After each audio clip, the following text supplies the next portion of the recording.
Welcome to another episode of Pop Out Presents The Wedding Insider with Musical Movements. This episode we have LaToya of SW Events, and we're going to be talking about wedding planning and all the fun bits that come with that, which I know everybody who's watching this and listening to this is really going to have a lot of questions on. Okay, so, let's do it. Let's start from the beginning. How did you get into wedding planning and that whole scene? Oh gosh, I'm going to give you the short version of the story, which is probably not what people would expect who haven't met me before.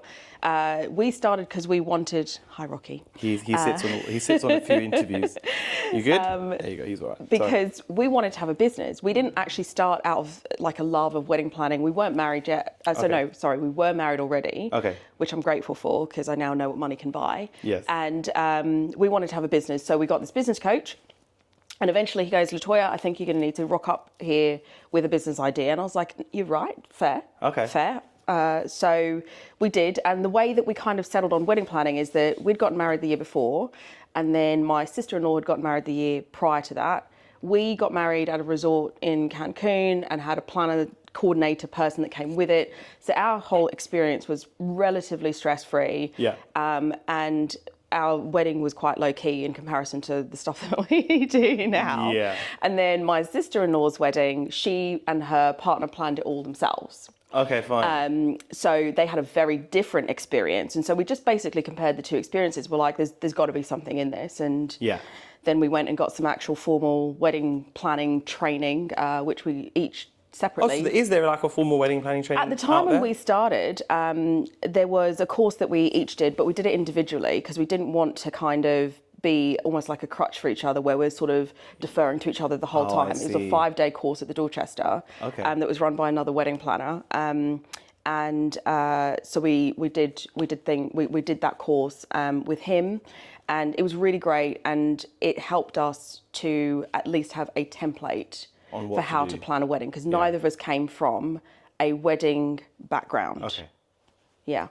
So it's quite. Well, I feel like everybody I've spoken to so far, it's been organic, like in terms of how they fall into this. Ours was very calculated. World. Okay, and then this was a bit more like, we're going to do a business. Let's figure out what the business is going to be, and then you went into it. How has your relationship with this business changed, considering it wasn't a passion project? Has it become something that I feel from my experience with you that you are quite passionate about? Yeah. How did that kind of happen?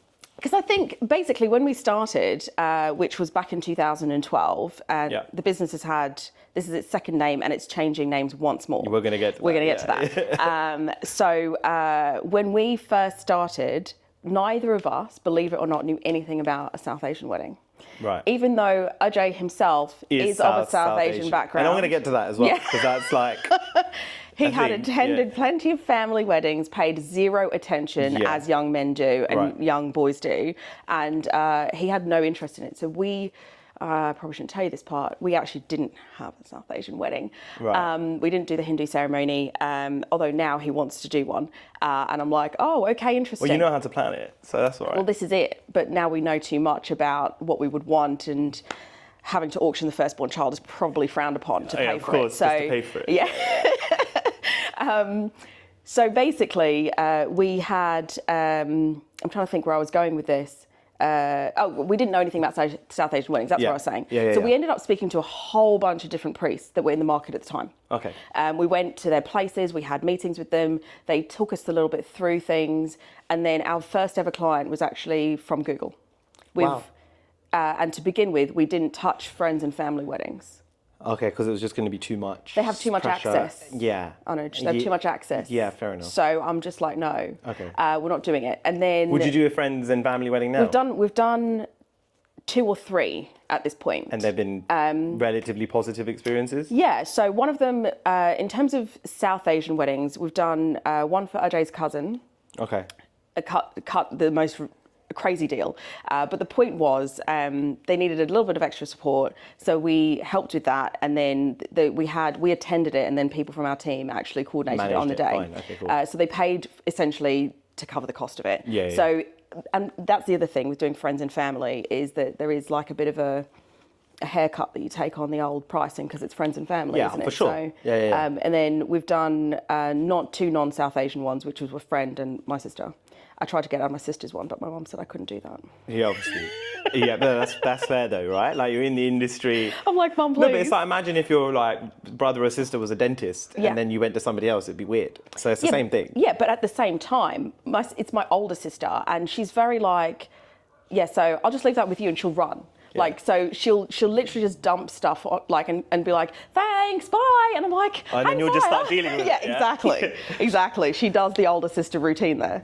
So, okay, fine. I mean, I want to get to what I think is sometimes can be the elephant in the room, right? Go on. You're not South Asian, right? You are from Papua New Guinea. No. No? No, I lived there. You lived in Papua New Guinea. I did. I was trying to grew show up- that I remembered. Yeah. No, I grew up there. You grew up but, there? was born in the Caribbean. There All you my go. family is from the Caribbean. Oh, Caribbean, fine. So, yes, I don't have the resemblance of South Asian. And It's true. like, it's a thing because I imagine people my age, when they meet you, like I wasn't bothered about it because you're really well established in your industry. So you clearly know, like you knew everything about a South Asian wedding, right? You literally knew every element of the Hindu ritual, which is inconsistent depending on where you're from in India. So it's like a pretty changes, difficult thing for Yeah. a South Asian Hindu person to keep up with, because if you go to one caste, it's this. You knew everything, but I imagine people's parents or grandparents, when they meet you, are like, she's your wedding planner, or, you know, that. How do you deal with, I've seen you deal with it with a lot of grace and a Yeah. lot of patience, but Yeah. I imagine that's taken time to build, I guess. So it's a great question. Yeah. When we first started, I was really hung up on it. Yeah. fine. Personally. Okay. And this business coach that I mentioned, he said to me, LaToya, that's a you thing. Okay. You need to get over that. Yeah.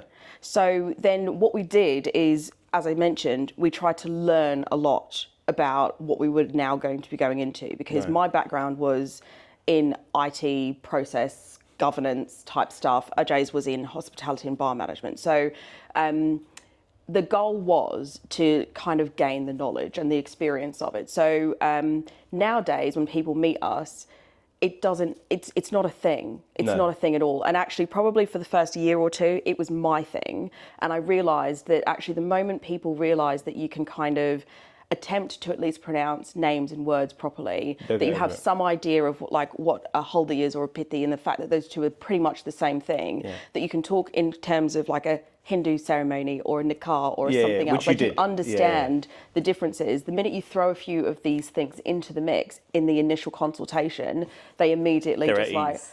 oh, so you know, okay, fine, great. And everybody has the same reaction. Oh, you know that. Like and you're like, yes. Yeah. And yes, so then I do dozens of these a year. Yeah, like, you know. exactly. It's pretty much exclusively what we do. Yeah. But my face has been more associated with the business than Ajay's face has. Yes, I would say that. But I'm not going to lie, the surname helps. LaToya Patel. To be honest, that's the funniest bit as well, right? Because you're like, oh, who's your wedding planner? Oh, SW Events. Oh, who are you speaking to? LaToya Patel. Yeah. Right? So then you're like, ah, cool. Yeah, it's a quick follow-up. And people are like, oh, so I've had people be like, so how does that work? I'm like, it's honestly simple. I would say you know more than Ajay about the Hindu ceremony. You're not wrong. Hey, right? So that's from my own experience. Yeah. Like, you know, but yeah, no, but it is a thing, and it can be something that when people meet you are like, oh, how are you going to be able to help me manage this thing? Like, I need somebody who really knows. But you do. You knew every element of the ceremony, even when, you know, couples these days, we were talking to Jada about what you're going to cut, what you're going to keep. You knew. Like, here, from what my understanding is, here are the non-negotiables about what you can't get rid of in the ceremony. Like, there are certain things, you've gone to that level in terms of what you know in pronunciations Exactly. And I food. think as well, it's just the network of people that we've got to know over time as well. So being able to know, like, the different suppliers or the different priests, and people will mention someone, I'm like, yeah, we know who that is, or we've worked with them before. Yeah. It gives them an immediate level of ease. There won't be a lot of people at this point I don't think you've worked with or come across Unless they're with. newer. Huh? Unless they're newer. Unless they're newer, Yeah. right? But there'll be most of the established people will be people that you've spoken to, dealt with, worked with, managed, whatever. Did you think when you got into all of this that you'd be mostly doing South Asian weddings? Did you think that you actively tried to get into that? Okay. Is that because Indian weddings are big budget? They're a big budget. So, again, it comes back to this mentor, this Right, coach that we okay. had. So he I said, need to get the coach onto the podcast. I'm not sure what he's doing now, but Yeah. so essentially what he said is you need to pick a niche. You don't want to be a small fish in a big pond. You can't, because we rocked up and we're like, we want to do wedding planning. He's like, absolutely not. No. There's us. What do you mean? No. He said, you need to niche that. I was like, okay. So then you went. So then we were like coming up with these really convoluted ways of niching because we weren't sure what we were doing. Yeah. And he goes, no, just pick one of your backgrounds. I was like, oh, okay, no, we can do that. Yeah. And so we decided to go down the South Asian route with it. And frankly, it's been a great choice. What I love about South Asian weddings is you get to do everything. Yeah. So a civil ceremony is in there. A church wedding is sometimes in there, depending on their background. Yeah. Like a South Asian wedding, whether it's the nikah, the unencouraged, or whatever, or the Hindu ceremony, there's a South Asian ceremony that you get to do. Then you get the reception, which is like the full-on Huge shebang. event. You get all the pre-wedding functions. You get your sangeet. You hold there's so many. The home events. The home events. Yeah. Yeah. Home events are interesting because you're all of a sudden now anything goes. Like, 'cause they're like, yeah, it's at home. We can do whatever we want. I'm like, oh, great. It is a blank canvas in we can many go to ways. whatever time. Oh, but I kind of wanted not to go till that time. Okay, great. We're going to do that anyway. Yeah. Oh, yeah, 100%. Yeah. 3-4 in the morning at least. Yeah, This is it. So I do love the fact that you get that variety. And actually, in hindsight, had we gone down a different route, I think that the types of wedding events that we would do would probably be a smaller subset of wedding events. Yeah. In terms of the different types of events that go on. You're right, actually. I never thought about it like that. But there are so many events that come with a South Asian wedding. And they've got a different so you vibe do and a get different lot of variety. format to each event. So Yeah. Well, nowadays you want to make everything different Yeah. to what the previous event was or what another couple are doing. Yep. You started in 2012, right? Yep. So it's 13 years. Talk to me. some good maths. Thank you. I'm an accountant, really. That's the thing, right? I get to do all this fun stuff, but I'm an accountant. Talk to me about how you've seen South Asian weddings change and evolve in that time. And I think in particular, there's the post-COVID and the pre-COVID kind of era of weddings. Yes. What's that been like for you? I imagine it's grown as your company's grown. Yeah, to a degree. So when we first started in 2012, so lots of years before COVID, our biggest competition was families because the families were still planning weddings back then. True. So it was a case of either I'm booking a planner or my family's doing it. It wasn't so much I'm booking a planner or a planner. And then it moved into people were more open to coordination style services. Yes. And so we did a lot of transacting around coordination and partial planning for a good few years in there. And then just before COVID, it had kind of got to the point where people were more open to full planning services. So the UK is like miles behind the US, in my personal opinion, in terms of planning. A lot of people in the States, as I understand it, will always have, they'll mostly have a planner. The UK, less they've so. made movies about it, like The Wedding Planner. Right. So Shout out to McConaughey, and J-Lo. But yeah. Yeah. Do you know what I mean? But exactly. it's like a really well. It's but a even thing. Even on the MCing side though, like over here we have Toastmasters in the red jacket and they're very corporate. In the US and Canada, they have really well established comedic MCs, Toastmasters, which is more your style. Which is what I do. Yeah. But it's that's not a a thing newer, here. exactly. Yeah, it's not a thing here. So you're sort of at a point where we were when we first started when it came to planning, because it just wasn't really as big of a thing that most people would do or entertain. Yeah. So just before COVID, we'd got to a point where I would say this is one of the biggest shifts is lead times. They've kind of done this. So pre-COVID, lead times for booking a planner, for us anyway, was like maybe 8 months, 8 to 12 months out. And then post-COVID, it went to like 12 to 18 months. Why do you think that was? People got nervous, I think, because all of a sudden they went from being able to just do everything at such short notice, and then COVID hit, and it did something to the industry where I think people wanted to take a little bit more time, and then they wanted to sort of book their venue in their planner, and then they wanted to have a little bit more time with getting things together. Because I well imagine that there was a bit of a recovery process for people too, from a financial perspective. Yeah, massive. And so that extra time was probably helpful. But I think that people's planning mindset changed, and also with the availability of venues. I think there was an availability of Backlog. suppliers. That backlog, I think, was quite scary insofar as that first year out of COVID, the industry was slammed. Yeah. Like you couldn't get a venue.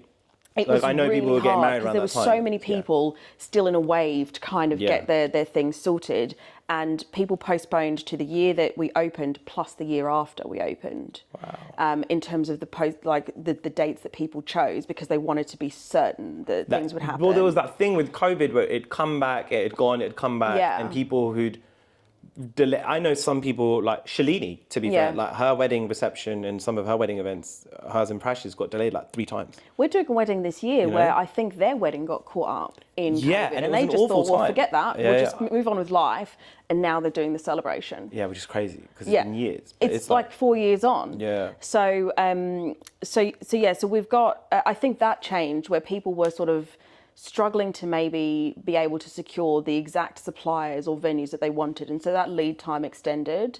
But now this year we're at a point where that lead time has gone back to pre-COVID days for us. So we've seen that at Musical Movements, where I would say before the boys were getting booked out 18 months, 2 Yeah. years in advance. In some cases, like literally 2 years in advance. Now And it's like this my wedding year, is like they're coming up.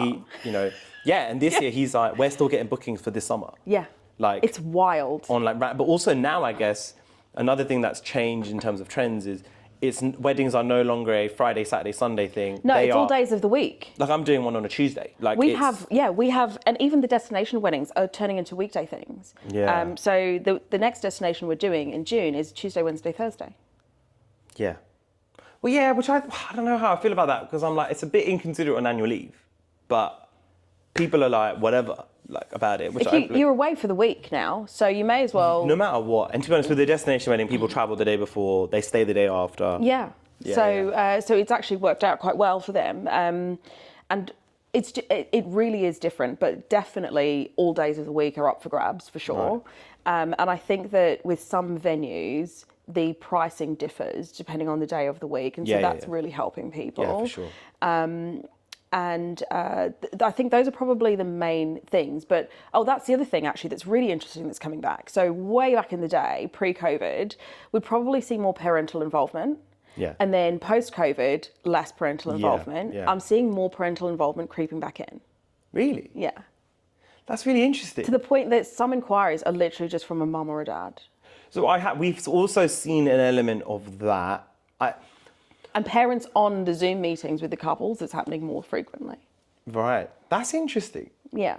I think, I don't know, are you seeing it with younger parents or older parents, or is it a mixed bag? It's a good question. I'm just trying to think of who we've got it with. I feel like the couple that are getting married are younger when the parents are involved. Yeah. Like I want to say they're probably like mid to late 20s. But we are also seeing more people 30s that are getting married rather than getting married as young, and that's changed too. Yeah. I would say pre-COVID we were probably, the average age of our clients was probably around 24, 25. Wow. Whereas now I feel like the average age of clients is more like 28 to 30. Yeah, which makes sense, I guess. Yeah. People want to wait a little bit longer, Yeah. I guess.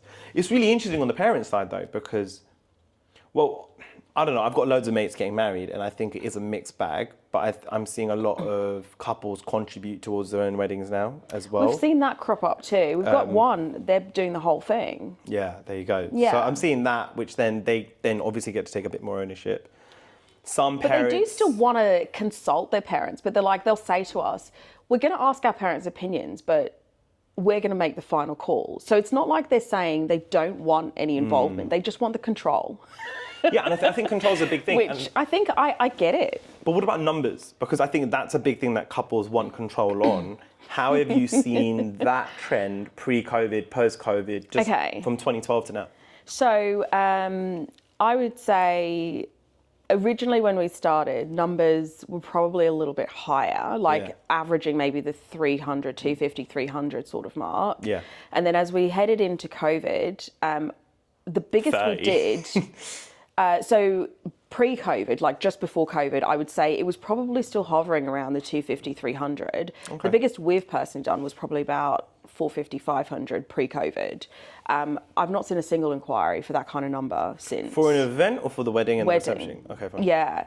And then post-COVID, I would say we're probably more around the 150 to 200 mark. Yeah, that makes sense. I've seen that. The smallest one we have this year is 40. That's not even my immediate family. And the UK is their destination, so they're from the States. Have you seen a trend in that as for your international clients? Yes. So we do have quite a few couples from the States. Okay. How do you end up getting those inquiries? I don't know. Social media? No, social media, I don't really get much. I think social media for our clients is like a touch point to see us. Yes. But they don't inquire with us through social, which is really, I think that's different because I speak to other people and they're like, yeah, we get loads of inquiries through social. We don't get loads of inquiries through social. Okay. Most of our inquiries are through our website. Okay. Like probably 80, 90% are through the website. Okay, fine. Like it's a lot. So I don't know, but we do get a lot of American clients. Which I do love, although there's one inquiry we have at the moment, and I would love them to book. However, the current political situation is causing them challenges as to whether they want to, because when they're interested in Europe, they love to go through the UK for a planner to get to Europe. They don't necessarily bring a planner from the States, because I think that's a more expensive option, especially with flights, accommodation, etc. Yeah. But within continental Europe, you've got all the different languages. Whereas if you get someone from the UK, we're all of a sudden on the same language. Speak English, yeah. So we're seeing the stateside people are either getting married in the UK or Europe. Wow. Or Morocco. I've never really thought of the UK as like a destination spot because we live it. The UK is a destination. We've had a number of people who've used the UK as a destination. And so you think numbers are starting to crop back up? Or do you think they're leveling out? I think we're leveling around the 150, 200. I think that 200 is like the sweet spot number right now. I think if I had all of our events here, I don't think I would have had a single event with less than 300 people. But we struggled to get to the number that we did abroad, you did. I remember. Right? And actually our numbers were quite large for a destination. We still had 230 odd people. Yeah. And that's quite a big number to go somewhere else to get married. It is a lot of people to fly in. So the one, for example, the one we're doing in June, I think that's landing at around the 230 mark as well. Okay, fine. So whereas one we've got in Spain this year is closer to 170. Oh wow, fine. Yeah. So there's a bit of a mix in terms of like the whole point of this whole kind of thing that we're doing in terms of interviewing different people from the wedding industry is to demystify what goes on in planning a wedding, because I think you can. Let's talk about that. Yeah, and I think there's also, and I've said this on almost every episode. It's when you're planning a wedding, you have a singular focus on your wedding, and you have blinkers on. And I sometimes don't think you realise the people that you're dealing with are human beings, and this is their job. This isn't their life. Yeah. This isn't their world. This is a job for them. They're passionate about it, but then they go back. They have their kids. They have their personal life. They have the personal issues, right? We don't see that because we're just singularly focused on our wedding. Yeah. And I see it all the time.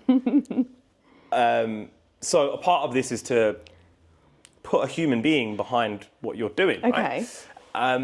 What would you say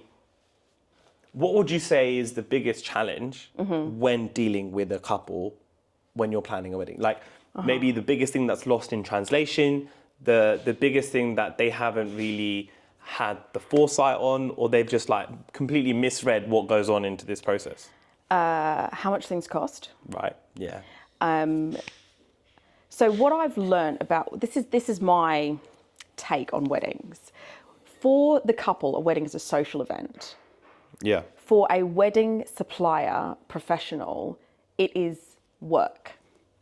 Okay. So we've now got someone engaging socially, because it's all outside of work time or stealing a few hours during lunch or whatever to get to plan something. But really, you're planning something where you get to hang out with family and friends for a few days, right? Right, yeah. It's a social engagement for you as a couple.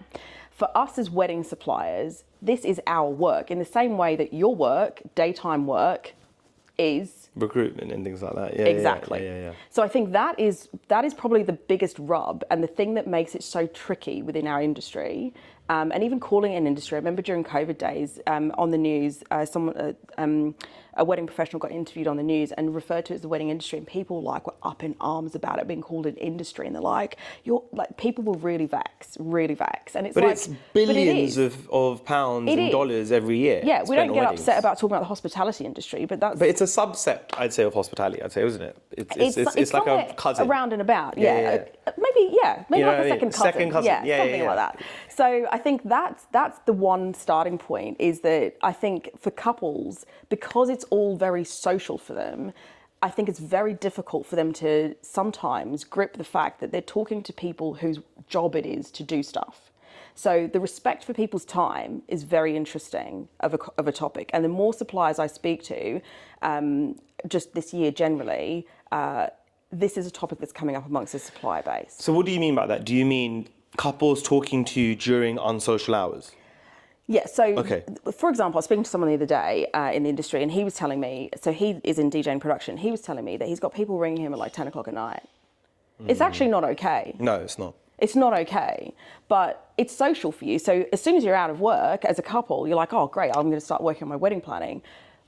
So that's one thing. And then how much things cost. So for every wedding business, we are running things. And I'll speak from myself, right? So this is my full-time thing. So between myself and Ajay, this is what we do full-time. This is how we make our money to pay our mortgage, to feed our child, to clothe our child, which I wish he would stop growing right now because it's ridiculous. We have a dog because why not? Here's Rocky, so there's that as well that we've got to factor in. We've got to maintain our lifestyle, and it's not like we're maintaining a lifestyle of the rich and the famous, but in the same way that everyone is going to work to bring money in to make their lifestyle work for them, we're doing the same thing. But for us, our wedding planning business is that. So it's okay to make money. Yeah. No, of course. But I think with a lot of couples, it's a struggle. I think because it's personal money that you're spending, it changes the dynamic. And I think with wedding suppliers, I'm going to get shot for saying all this, by the way, but with wedding suppliers, I think there's been this sort of view that everything is negotiable. Right. And that everything is inflated. Okay, yeah, fine.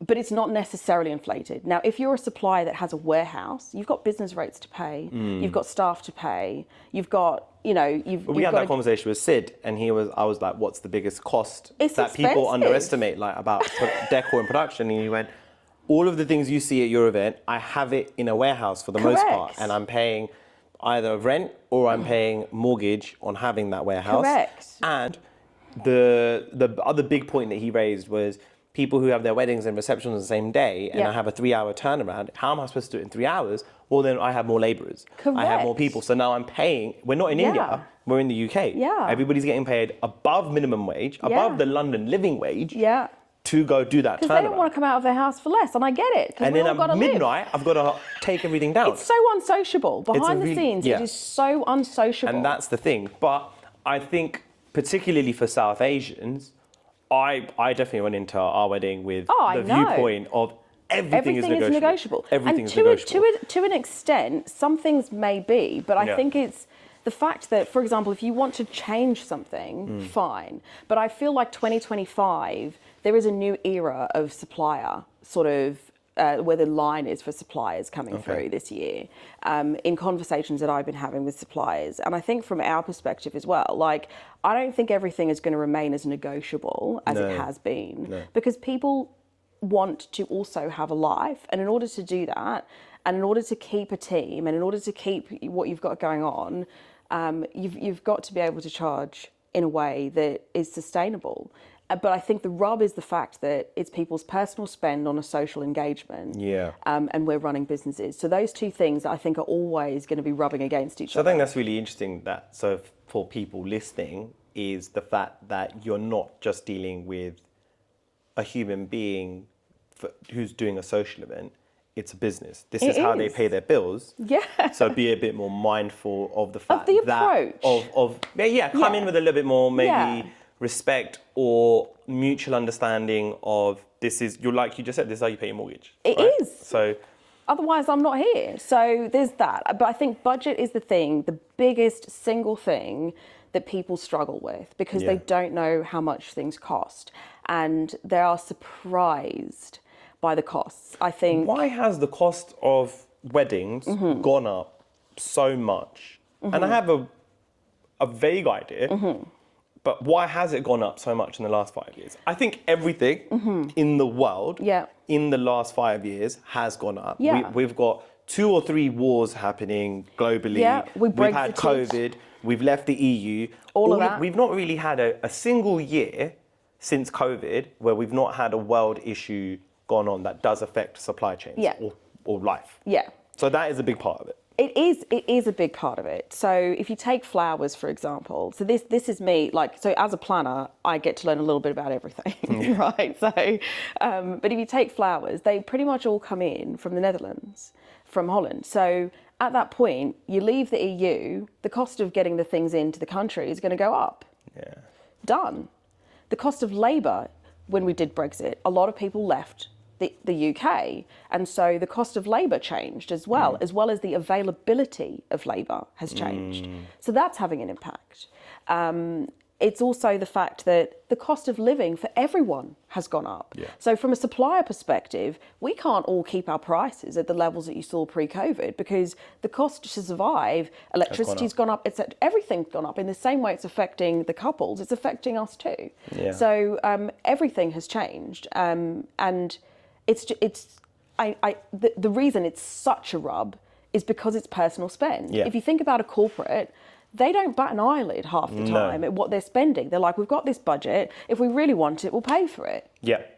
But that's not the case when it's people's personal money. And I fully appreciate that. And also, I guess in the wedding industry, when you're dealing with someone, you're not dealing with somebody who's middle management. No. Or running a department of their business or where their they're company. just happy to hold a line. You're dealing with the owner, the Most of the founder, time. and the person running the show, right? And it becomes... Most of the time, But I think that's it's true. also, I think as you become more established, it becomes very much like, well, we're going to get a booking anyway. So I think that's when the non-negotiable Well, I'd say side is coming. 2025 is proving different for a lot of people. Okay. Insofar as, depending on who you speak to, across the board, it feels like the bookings are not as strong as they were immediately post-COVID in those first 2-3 years post-COVID. This is where we're getting back to the short notice booking. So for example, take our business. Around this point last year, we already had a whole number of things, probably about 7 weddings already booked in for next year. Pipeline, wow. Because people were booking so far ahead. It's not the case this year. So you have less certainty. Yeah, exactly. So then with the short notice bookings, we're in a slightly different situation. And I think people are taking a lot longer to make decisions as well, even though it's a shorter notice. Why do you think that is? Do you think it's a generation thing? Do you, as you kind of shift towards the people who are a bit younger than me, do you think that's just how... Because I'm a millennial, but after me, you end up moving to Gen Z, right? And they're a whole and it sounds really weird, and I sound old. They're really different. Millennials versus Gen Zs are really different. Really people. different. Yeah. Do you think that's a big part of the cultural shift? I think it might be because they've grown up in a world where everything is so instantly accessible and there's so much choice. So I feel like there's a little bit more shopping that's going on. But in actual fact, here's a big rub for a lot of suppliers, by the way. Okay. If you take the time to make an inquiry, please, for the love of God, just have the decency to tell people that you've gone somewhere else. Ah, really? They don't do that? People do not do that. The ghosting is unreal. Wow. Across the board in the industry, the ghosting is wild. But it's like there's. But relatively quickly, I guess. Yeah, but at the same time, say you've had. But this is what I was talking to someone the other day, like this week. You have a great conversation. The right questions are being asked and answered. You feel like it's going in the right direction. And then it doesn't. And then they just don't. And it's like, just say. Just if you've taken the point, you've made the inquiry. Never mind. I'm talking about the point where you get to a conversation with people. if you've had a conversation, please just come back and say that you've decided to go somewhere else, if that is the case. If it's just an email inquiry, well, fine, whatever. You can deal with it, yeah. But at the point where you've now taken up like 45 minutes of someone's time to have a conversation with them, have at the least just go back and say, look, I'm really, I've decided to go somewhere else. We all get it. We know that we're not going to get every single booking. But that is really, that's really frustrating. And that's a common trend across other people. It's a common trend across the board. Across the board. That's really interesting. Yeah. So that's been a bit of a difficult one, I think, for a lot of people, because then you end up thinking there's something happening, and then you get to a point where you're like, okay, fine, it's not happening. But yeah, it's really, I think Gen Z is very, very different, and just their mindset and the way that they think is very different. Well, they've grown up with social media. Yeah. Whereas my generation was there when all of these things were getting invented and released. Yeah. So I remember when there wasn't Instagram. I remember when there wasn't Snapchat. Yeah. I still grew up with it. But I remember when these things Listen, I remember when mobile phone... Listen, let me stop. Dial-up internet. Do you know what I mean? You couldn't use your landline while using the internet. Right? I remember that, right? So it's a really different world. Era. It's a different world that we're moving into. Yeah, it is. But I think it's just things are so accessible to them that makes it so different. But making decisions quickly, I think, is something that we don't like.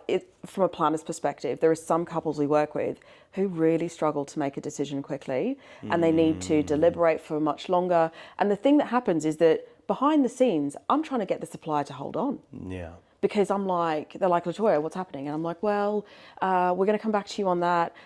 So I'm trying to stall because I can't get a decision, but actually they're getting other inquiries. And so then the pressure comes on, and you sort of I get that you want to have more time to make a call, but if you like it, go with your gut. I'm not, as a planner, I'm not going to lead you towards something that's not good. I think the finances of a wedding, it's just so, for all the couples that I know getting married, who got married last year, it's just so difficult. I know. Yeah. I found it difficult every time I had to make a payment. And we had a big wedding, but every time we had to do it, I had... We're not talking tiny numbers. Yeah, I had guilt. I was like, what? And I knew you were going to spend it anyway. I knew we were going to make that payment. Yeah. I was just like, let me just hold on to it for a little bit longer. Yeah. And I think everybody goes through that. I think that's just really... But on the flip to that, we're getting pressure from the other side, and they need the payment so they can start doing stuff. Because they've got to book things, they've got to purchase things, they've got to secure staffing. Yeah. So for us, we get caught really in the middle of a lot as a planner. Yeah. In the middle of a lot, and we try and shield couples as much as we can from as much as we can, and we try and protect suppliers as much as we can from as much as we can. Yeah. So we're really carrying a whole bunch of emotional weight in the middle of it all. It's very stressful. Tell me about UK wedding versus destination wedding. Talk to me about the trend the trends that you're seeing. More and more people are getting married abroad. I would say that it's not too much more expensive to get married abroad than it is to get married in the UK. I don't think it's cheaper in any way, shape or form to get married abroad. You don't think it's cheaper? No. Okay. I think that's a myth. I think it was pre-COVID, by the way, or just after COVID. I don't think it's ever been. Really? The only time it was is when the pound was strong. Right, which we've not had a strong pound for a long time. So fun. Since the whole Brexit situation, it's when it got to about 1-to-1 with the euro, it was game over. Yeah. That's the only time it was cheaper. And it's not so much cheaper, it's just better value. Yes. Because you still, correct me if I'm wrong, you still end up spending about the same money, if not more, I think with fewer people. We spend maybe 15%, 20% more than we would have if we got married here. Yeah, so... Right. Because you get mates rates with I had deals that I could have done with every single supplier in the UK because we knew them and things like that. And there's all of that stuff. But don't forget your hospitality on top. That's the killer. So when you go abroad, this is the thing people don't factor. No. When you go abroad, the hospitality is real. Because all of a sudden, you've asked people to travel from their home situation to come and celebrate with you in another country, and then you get partway into the plan and you think, oh damn, we've got to feed these people 3 times a day. And suppose my events aren't running in a lunch and an evening, I now need to think about whether I want to give people lunch, because I've only got an evening function that particular day. And so these considerations start happening. The hampers, people don't do hampers if it's in the UK. No. Because you're just like, well, come on down. Yeah. Whereas we're now overseas, we're going to do hampers. An abroad wedding is a real inconvenience for the guests, generally People speaking. want to look after their guests. And so then you've got to make up for the inconvenience. Guests are spending a lot of money. Yeah. And so you're like, let me try and make up for that. Correct. As much as I can. So then you end up spending more on airport transfers. To be honest, if you're in the UK, we're not airport transferring anyone if they live in the UK. Just make your way, folks. I'll see you there. Yeah. I'm not considering a whole bunch of things. If there's a car park, bring a car if you want to. Yeah. You need to get home, find your way home. It's a very different. So true. It's a very different. So it's definitely situation. just more expensive to get married abroad. I think it is. I think so too. Because there's elements that just don't exist in the UK. So then, if we circle back to people are finding it more expensive to get married.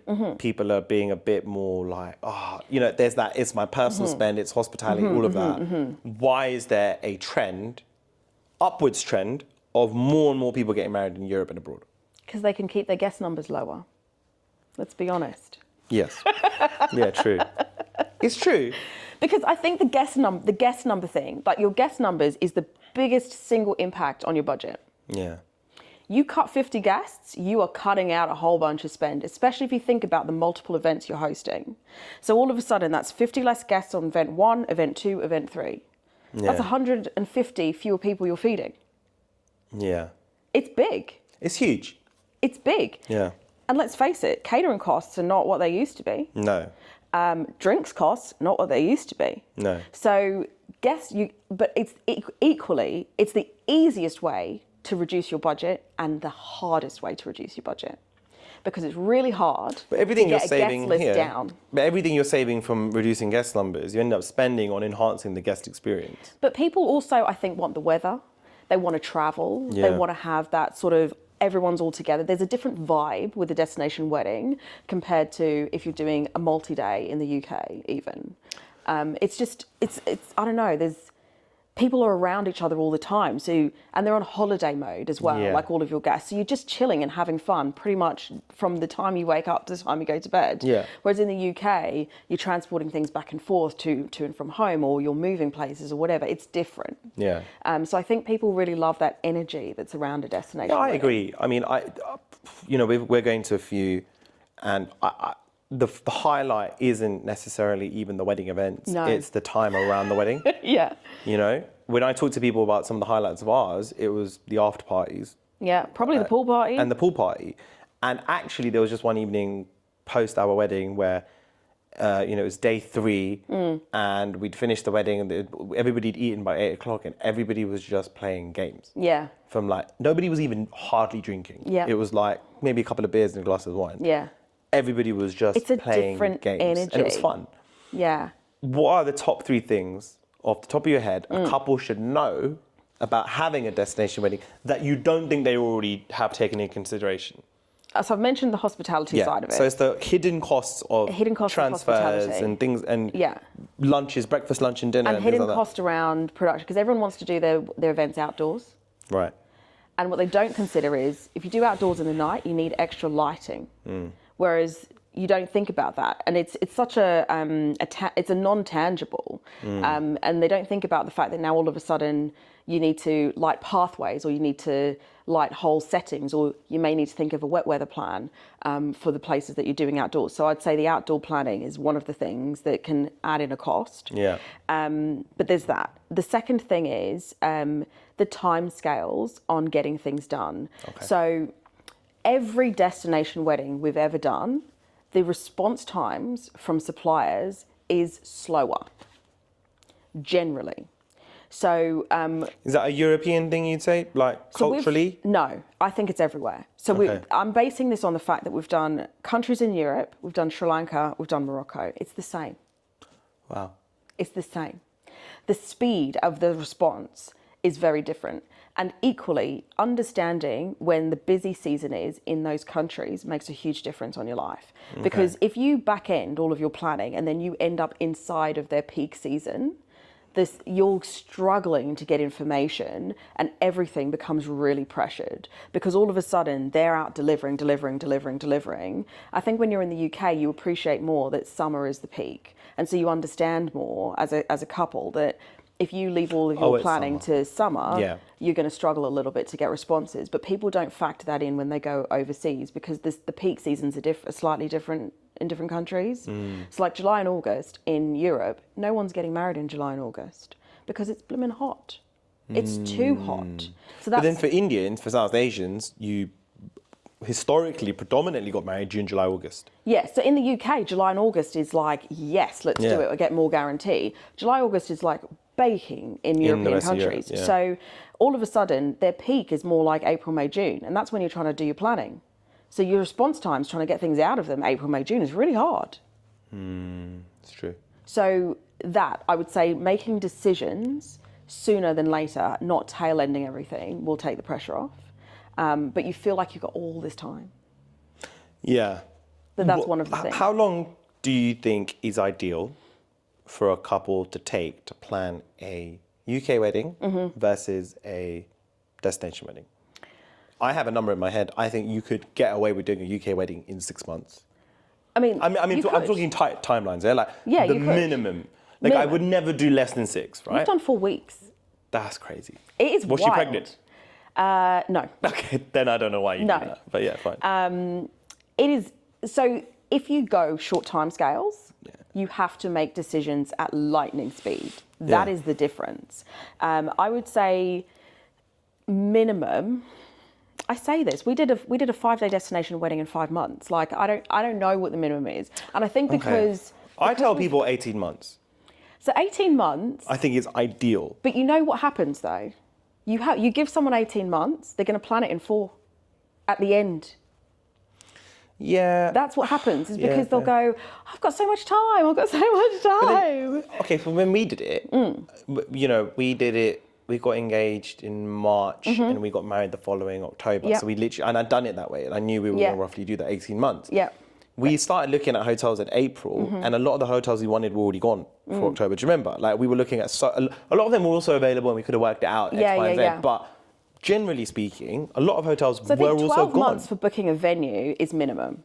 Especially for another country. For another country, it's minimum. Because you're not hiring that venue for a Saturday night.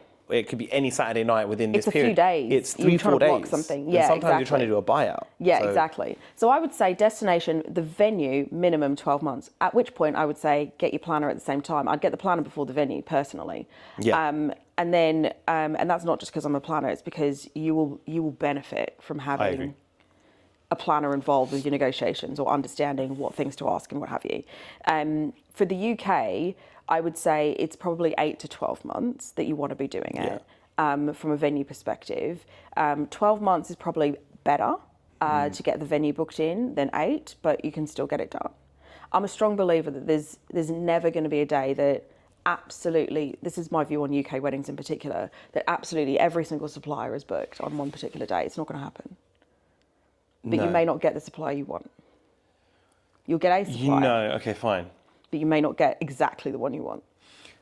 Yeah, and okay, so onto the supplier front, in terms of which supplier you want, it used to be word of mouth, you'd hear this was the DJ, or this was the florist, or this was the person for this. Now it's social media. Yeah. Anybody can make themselves look good on social media. Yes, they can.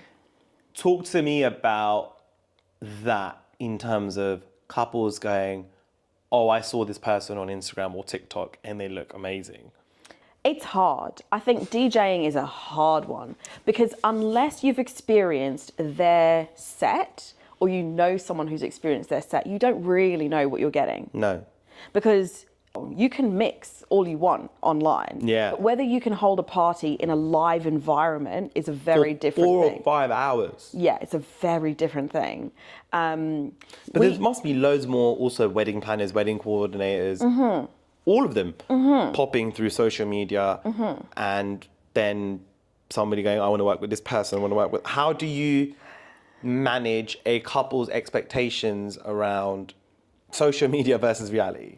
So I have a live example of this actually. Okay. So we've got someone who has booked a DJ that we have never heard of. Right. And it took it was a long process to book this DJ. Okay. They had some very particular thoughts and requirements around what they wanted out of a DJ. Did I fully understand what they were saying to me? No. I'll be honest.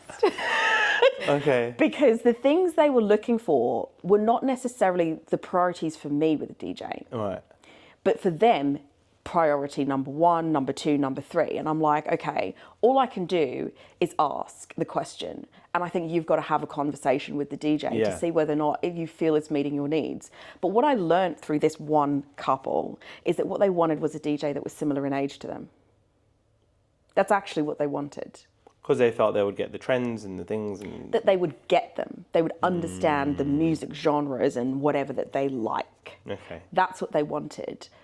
They never said this to me, that was what they wanted. But in the end, when that's my assessment of it, should I say, is it actually, with the DJs we know, they're more so my age group. And maybe within about 10 years younger than my age group. Yeah. I was going to say, they'd be a little bit younger than LaToya, but Yeah, all right. I mean, please. So I would say that within the DJ companies that we see the most or we work with the most, the DJ age range is probably somewhere between about 28 and 40. Yeah, it's about right. It's about that age range, right? And there are new ones coming up through these companies too. But that seems to me something that's cropping up more frequently is that this Gen Z, I think that from a music perspective, their mindset has changed on what they want. They're not necessarily looking for a DJ who has got loads of experience and everybody knows who they are. They're more looking for someone who understands their music. But time will tell whether this DJ is actually good, because I don't know. And also, this DJ doesn't do production.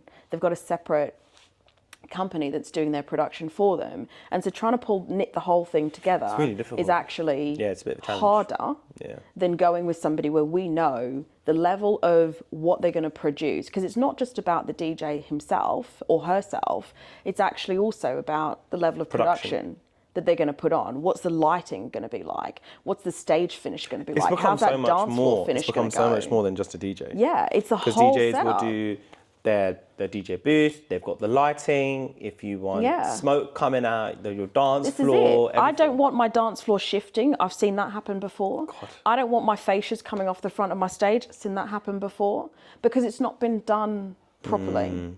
So I think that makes a huge difference too, is the quality of the finish, the amount of effort the company is going to put into delivering you an actual quality product. Yeah.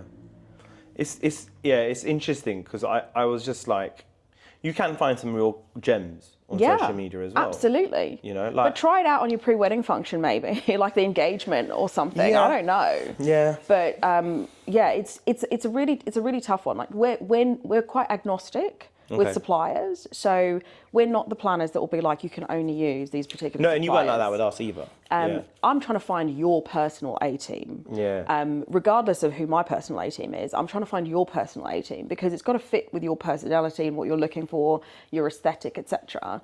And when that comes together well, it is a dream. Yeah. That's when it's like... And it's perfect fit for that client, and that's what we want. So we do allow people to go, hey, LaToya, we've seen such and such on Instagram. Can you have a look? I'm going to have a phone call.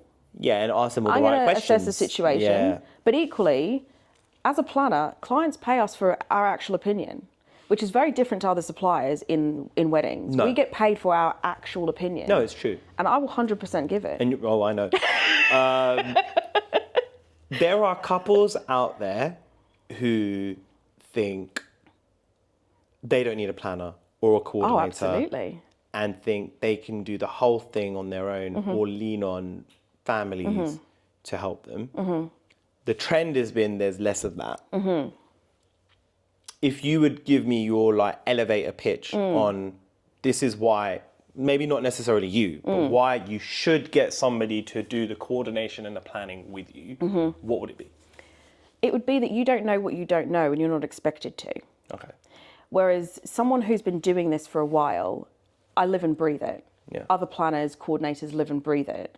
And therefore we know things that you won't know. We automatically will know what questions to ask. We automatically know when someone's feeding us some BS. We automatically know when the timings are just not going to work and your day will overrun. We automatically know where to buffer time. We know this stuff. You don't know it, but you're equally not expected to know it. And it's a lot of pressure to put on family members to actually manage that for you. Because the other thing to remember is if you don't have someone that's a third party for you on the day, and I'm not talking, and this is another thing I may get shot for, but I'm not talking about a venue coordinator and I'm not talking about a catering manager. Seen it before, yeah. What I'm talking about is someone who Dedicated, you've employed yeah. for you, who has no other axe to grind than getting it right for you.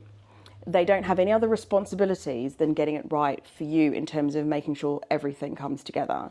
If you don't go down that route, it means that you are the point of contact on the day. Yeah.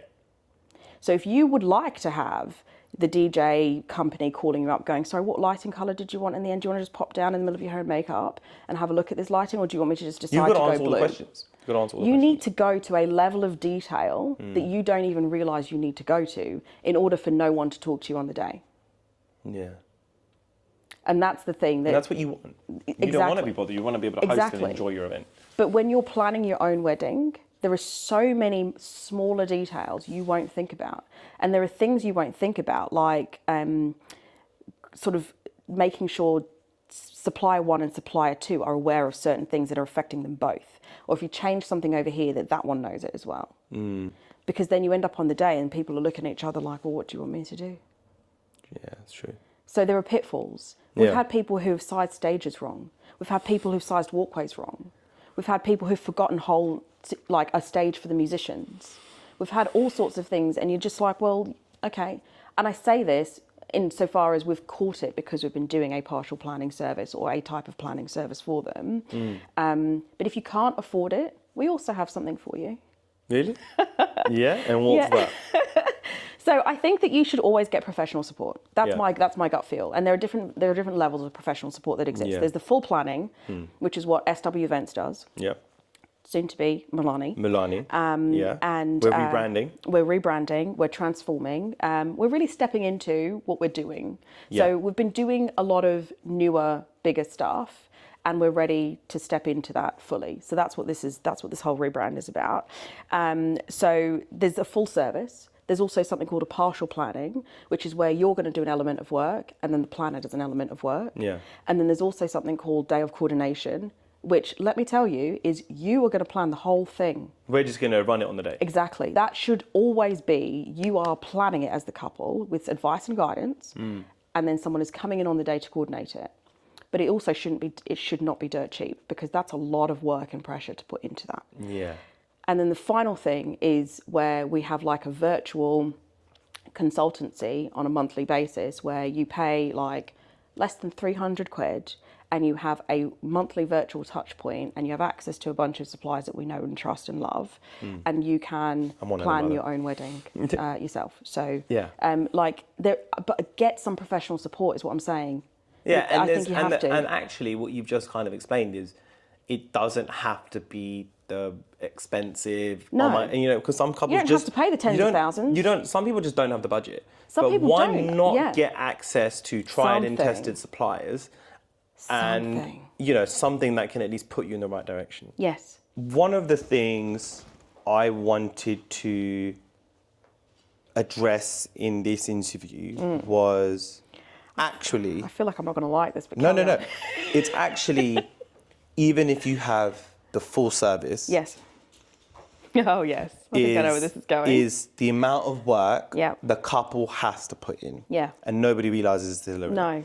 And there's an element of, but I'm paying all this money. Yeah. Why am I... However, it's still your guest, it's still this, it's still that. Talk to me about what the couples watching this should try and understand about what they've also got to bring to the table, even if they get your full service. Yeah. So, thing one, you still need to review everything that comes to you, because ultimately you're going to sign it. and you still need to look through stuff and make decisions. So if, for example, I've done the legwork as the planner to get you 3 options on decor or 3 options on photography or whatever it might be, you still need to decide whether you feel it's the right fit for you. Alternatively, I can do that for you, but now I'm planning my wedding. Yeah. So to plan your wedding, we've got to get into your mind. So you still need to look at things and make decisions. I'm here to answer questions. I'm here to guide. I'm here to go back and get information so that you're not doing the legwork on that. But ultimately, you still need to review stuff and make your decisions. And then once supplies are booked, this is like the biggest thing. A lot of people feel like, oh, I've booked my supplies, I'm done. I'm like, no. This is where the work begins, because we now need to get into the finessing and the detailing of things. So things like, people will automatically think, okay, I've got to select a menu, great. But have you thought about what linens you want? Have you thought about, especially on destination weddings, they like to talk about the mise en place. Which is essentially, what chair do you want? What table linen do you want? What napkin do you want? What glass do you want? What cutlery do you want? What plate do you want? All of this. Yeah. Like, these are options that you have. If you say, I'm happy to go with the standard that such and such is providing, that takes away that decision. But you still do need to consider whether you want it or not. So there's all these little bits and pieces that will come into effect. Then we. So I'd say point number 2, kind of give like a headline summary to it, is because everybody says, "Oh, I've booked all my suppliers, so I'm basically done." I said that, so I know. But then it's like, basically now what you're going to do with that supply. What do you actually want? We need to get into the detail of it. Okay. Like, what print do you want on your dance floor? Let's talk about that. Like, do you want a print on your dance floor? Would you prefer to just have a logo on your dance floor? Would you want a plain dance floor? Like, these are all options for you to consider. When we start talking about lighting, if you've got this idea to have like bulb or fairy lighting, that's a different thing to just having stock standard lighting. In terms of like just uplighting in a ballroom, that's a different vibe. If we're outdoors, you've got more options on the table than you do if you're indoors. Okay. Like, there's all sorts of things. And what would be your next thing that you're like, because you're about to give me point number 3. So point number 3 is to do with your guests. Right. I don't know your guests. I cannot seat your guests for you. Right. I can't do it. Yeah. I mean, I could, but you probably won't like no, where they're sitting. That person doesn't like that person, so we can't put them together. There's things in there, right? So I can't do that for you. So your guests is one thing. Obviously, the guest list, everybody knows that that's like a whole situation and a negotiation that goes on inside families. But in terms of thinking about what your guests would actually enjoy, I don't know your guests well enough or at all to think they will like this. I'm getting to know you and I can appreciate, okay, I think you would like this. But do you think that flow or that whatever it is going to work for the majority of your guests? Or do you think your guests just will not respond to it, or they wouldn't care about it, or whatever? And so those are considerations as to whether you maybe make a decision or you don't make a decision to do something. So that's another thing, is just to think about the flow of what's going on. The timings. We do have to go through the timings with you. As much as we will put in the effort to pull timings together, I still need to know from you, is there a latest time that you want your dinner to be served? Is there a latest time that you want your dance performances at your Sangeet to take place? Do you want to serve food before the dance performances or after dance performances? I guess it's an element of the couple or the family taking ownership over the fact that it's still your event. Experience. It's your event. It's what you're trying to provide in terms of the guest experience. It's no one's going to say it was you. Everyone's going to be like, the family decided on X, Y, and Z, right? And so it's just taking ownership over the fact that what you're putting out there does sit with you at the end of the day. Yeah. We'll put it together for you. We'll execute it for you. Exactly. But it needs to be your vision. We can make suggestions, etc. We can safeguard it, so make sure you're not doing the wrong thing. But ultimately, it's your experience. And if you come to me and tell me you want a unique experience, well, then you need to have an input to that. If you want a stock standard experience, I can literally cookie cut the thing and give it to you. But that's not what any of our clients ask us for. No, I wouldn't say you don't book a planner to have a stock standard experience. No. Yeah. So ultimately, you now need to have some skin in the game. Like, you do need to have, you have to have thoughts about it. If you want me to do it, I can do it. Yeah. But now I'm planning my wedding. Fair enough. With your money. And true, with our money. And then I guess I've got two questions I'm going to ask you and then we're done, right? I want to talk about Milani. You're talking, you're rebranding. We are. I hope this is the last rebrand. This is it. This is it. This is it. But Milani's been, for people that don't know, it's been in the making for years in terms of this rebrand, it has. right? In fact, when you invoice, it invoices as Milani. It does. So, It does. Yeah, I remember every invoice. So, The accountant in you. yeah. Talk to me about, you guys have gone through this journey from maybe doing smaller weddings to larger weddings in the UK to doing a lot of destination weddings now as well. With that, you've gone on to, more budgets and more this, and you've gained experience along the way. This rebrand is, I guess, a formation of that. It is. What is it? So we have decided that it's time to really step into who we are and what we're doing. And in order to do that, we have a bit of a transformation on the horizon. And it's a transformation insofar as the level of service that we want to deliver. We have delivered all of it in parts before, but the new service is going to have certain things in it as standard rather than optional. Okay. Such as? Oh, I can't reveal all of it right now, please. So certain things will become standard rather than optional. We are also shifting to a full service only model. Okay. So we will offer other things under a separate brand run by a separate team. Okay. We still own it, but it's separate. So Milani will be full service only, whether it's UK or destination. And the goal is to transform in a way that fits the vibe of who we've become. So I think that from where we were under SW, or where we have been under SW events, over the last few years in particular, we have moved into doing some more interesting, bigger, cooler stuff and servicing a slightly different clientele. And we want to do more of that. So the idea is to have the brand match what that is. Okay. So it's exciting. Yeah. It's a long time coming. Yeah, for sure. It's really hard to do it whilst in the middle of delivering weddings for summer. Yeah, of course, because you're like the peak of it at the moment. So we're doing our very best to get it done by the end of this month. So do keep an eye out on it. The new logo and the new branding is, I'm not going to lie, it is sexy. Okay. Yeah. The thing looks good. Love it. even Rocky's off camera now, but even he packed up. Yeah, it looks good. I've had this same question I've asked to every single person that's come on for the pod. What is your favorite thing about being in the wedding industry and delivering the service that you provide? It's a really great question. Thanks, man. You're welcome. Really? I think it's a feeling. It's a feeling, actually, is what I quite like. So there's a ton of work that goes into it, and it's that feeling at the end where you feel like you've done something that someone has really loved, and you can see it in the way that people are enjoying their experience. Yeah. That, for me, is what it's about. Like, to look around a room in a reception and see that everybody is having a sensational time on a dance floor, and the couple is like going crazy on the stage or whatever. Like, that for me, it's that feeling to go, I helped do that. Yeah. Like, that's really incredible. Like, I've made a memory for somebody that is going to be long lasting.